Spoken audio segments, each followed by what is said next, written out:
finally got it running. I took Brian's advice and replaced the condenser. Went ahead and bought points too at Napa. Points were pitted.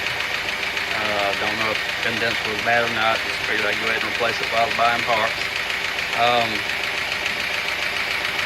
I used my old meter, adjusted the timing to,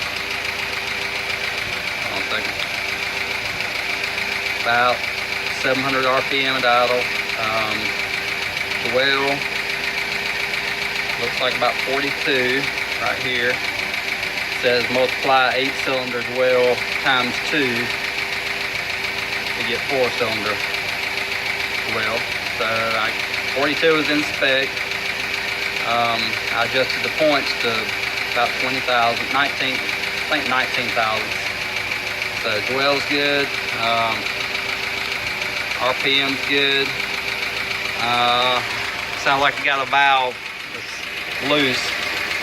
Gonna have to readjust that sometime, but I really don't have time to do it before the show. So it's running. I'll be able to get it on and off the trailer for the show, and I don't know if I'll be able to drive it around or not. It's pretty nasty outside, so I don't really want to take it for a ride just to see how it does once it gets warm. Really need to, but maybe tomorrow if the rain slacks off. I think it's supposed to rain, 50% chance of rain tomorrow. So hopefully she'll do all right, or at least good enough to get her to the show and off the trailer. Even if you can't drive around, I just park it in the field and let people look at it. My top's supposed to be here hopefully today or tomorrow. Get that going. I had the Army one running yesterday, and the distributor started squealing on it.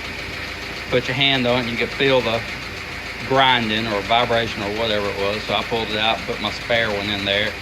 And now I have the same problem as my Marine Corps Jeep. Can't get it running. Even though it's been times, oil pump moved. I think I'm going to have to pull my oil pump back out and move my distributor around a little bit more. It's pretty much maxed out against the block right now. I don't know. One problem after the other.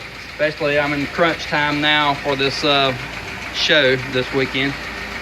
But anyway, she's running, and hope for the best on the test drive tomorrow. That's it for today.